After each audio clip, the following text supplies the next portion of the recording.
Saudara-saudariku umat beriman yang terkasih, hari ini Minggu 29 September 2024, kita memasuki hari Minggu biasa yang ke-26 dalam kalender liturgi Gereja Katolik.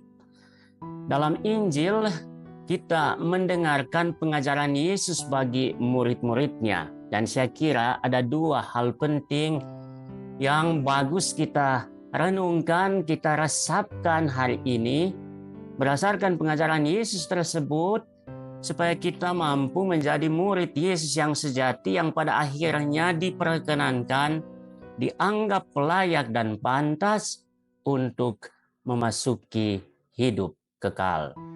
Yang pertama, keterbukaan kepada semua orang, menerima siapapun untuk bersama-sama membawa kesembuhan, sukacita, dan belas kasihan dalam nama Yesus.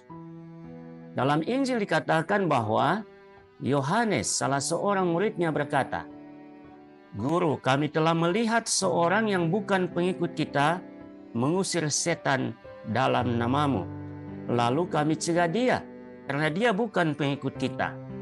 Tetapi Yesus tidak sependapat dengan para murid. Ia berkata, "Jangan kamu cegah dia, sebab tidak seorang pun yang mengadakan mukjizat dalam namaku dapat seketika itu juga mengumpat aku. Siapa saja yang tidak melawan kita, ia ada di pihak kita." Jelas sekali bahwa Yesus adalah pribadi yang terbuka, menghendaki dan memperkenankan siapapun dengan beragam latar belakang, entah ras, budaya, latar pendidikan, dan apapun latar belakang lainnya, untuk membawa kesembuhan, sukacita bagi orang lain dalam namanya.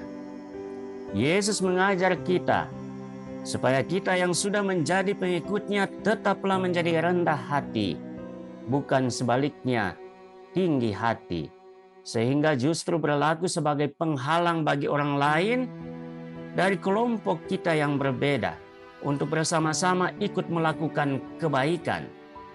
Kita memang mesti waspada agar kita tidak menjadi sombong karena status luhur kita sebagai pengikut Kristus.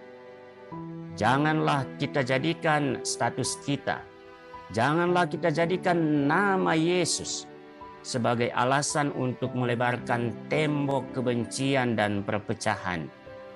Sebab bila demikian, maka kita tidaklah lebih, hanyalah menjadi penghalang atau batu sandungan bagi orang lain untuk selamat.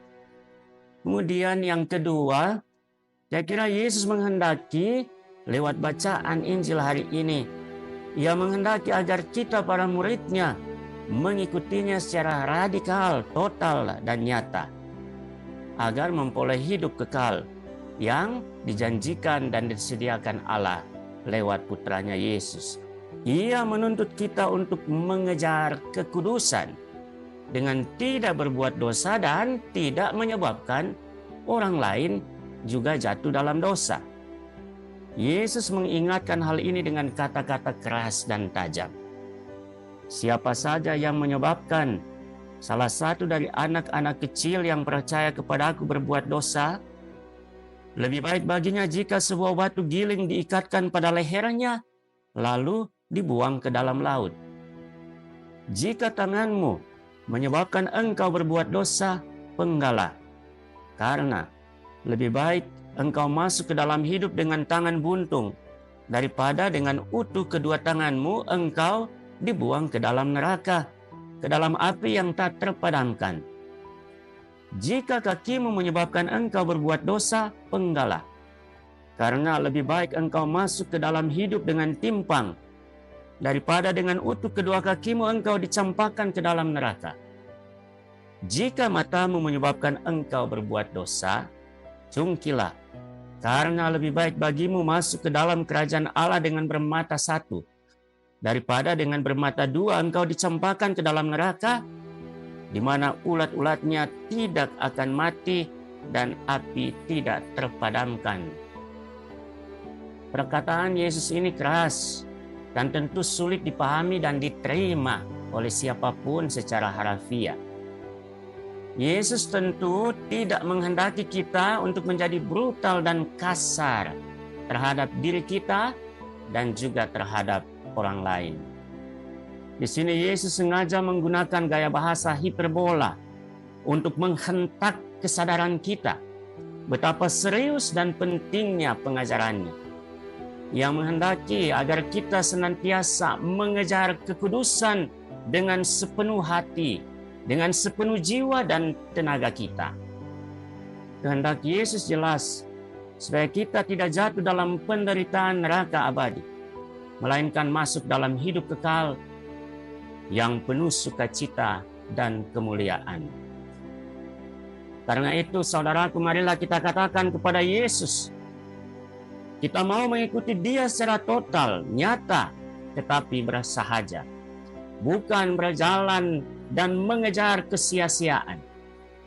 Dalam bacaan kedua, Rasul Yakobus mengingatkan para murid Kristus untuk menghindari kesia-siaan dengan menjadikan harta kekayaan sebagai berhala, yaitu dengan cara menimbun harta kekayaan dan berfoya-foya di atas penderitaan orang-orang kecil dan lemah.